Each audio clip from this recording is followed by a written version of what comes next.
Тогуз-Тору районунда мектеп өрттөнүп кетти. АКШда сот TikTok'ту жабуу мыйзамын күчүндө калтырды. АКШда Украинанын келечеги тууралуу кооптуу билдирүү жасалды. Жана башка жаңылыктар түрмөгү видеого лайк басып, Манас ТВ каналга катталып, акыркы жаңылыктардан кабардар болуп туруңуз. Украинадагы согуштук аракеттер эбак токтомок, бирок Батыш аны улантууга шыкактоодо. Бул тууралуу РИА Новости Пентагондун жетекчисинин мурдагы атайын жардамчысы Дуглас Маккинонго шилтеме кылып жазды. Анын айтымында эми согуштук аракеттер токтотулганда Украина мурдагыдан начар абалда калышы ыктымал.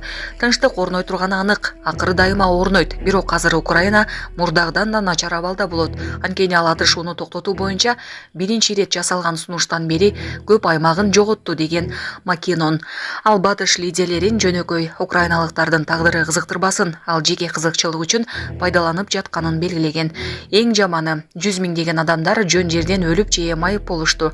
Батыштын лидерлери согуш таластан миңдеген чакырым алыстыкта кабинетинен оюн жүргүзүп, көз жумган кишилер менен балдарды кол жоолук катары колдонушту деп белгилеген Маккинон.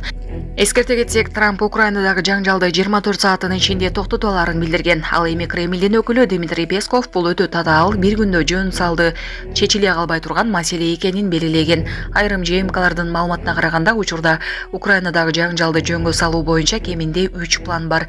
Үчөндө тең Украинанын НАТОго мүчө болуудан жана Россиянын пайдасына жеринен баш тартуусу каралган.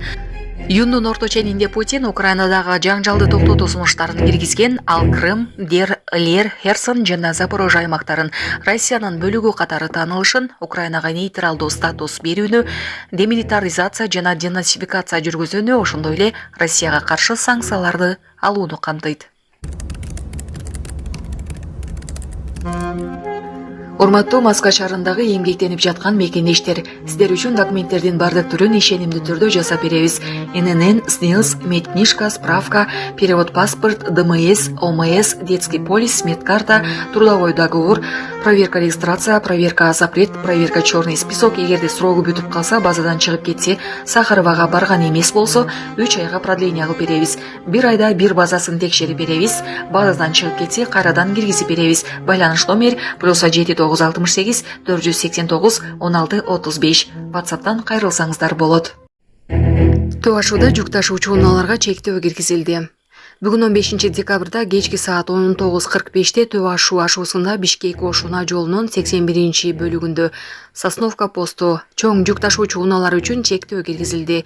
Бул тууралуу Транспорт жана коммуникациялар министрлигине караштуу Кыргыз автожол түндүк ишканасынын басма сөз кызматы маалымдады. Учурда ашууда кар жаап жатат, жолду кардан тазалоо жана кум туз аралашмасын себүү иштери жүргүзүлүүдө. Ашуу тилкелерге сөзсүз кышкы дөңгөлөк менен чыгуу керектиги жана тайгакка каршы чынжырларды алып жүрүү зарылдыгы эскертилди. Ошондой эле айдоочулар 500 метр аралыкты сактоого милдеттүү.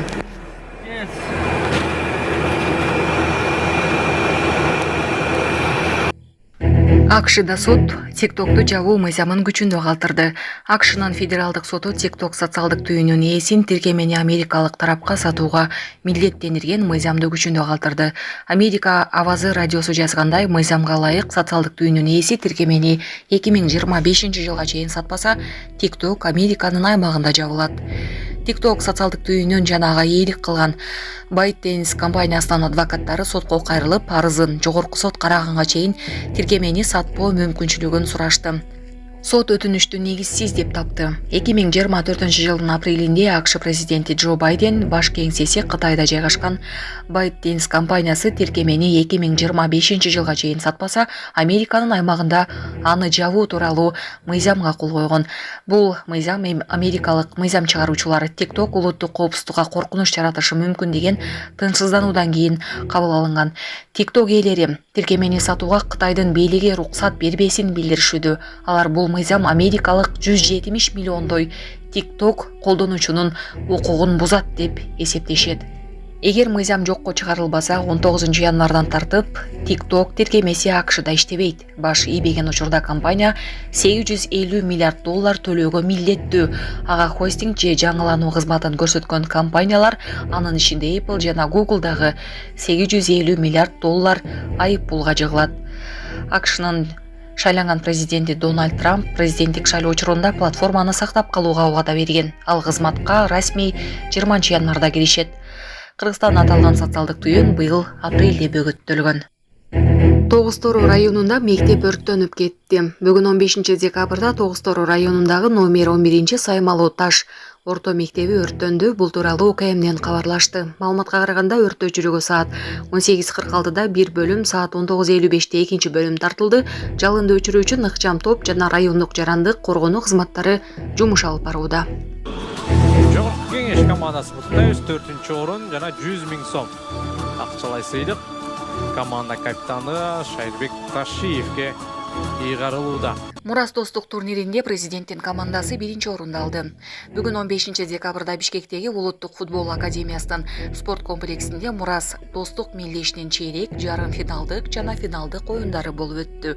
Мурас мелдешинин жыйынтыгы 1-чи орун президенттин командасы 400 000 сом, 2-чи орун достук 300 000 сом, 3-чү орун Ыйман 200 000 сом, 4-чү орун жогорку кеңеш 100 000 сом.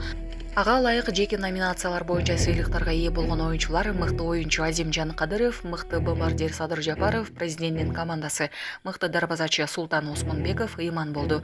Мелдештин жеңүүчүлөрүнө сыйлыктарды президент Садыр Жапаров тапшырды.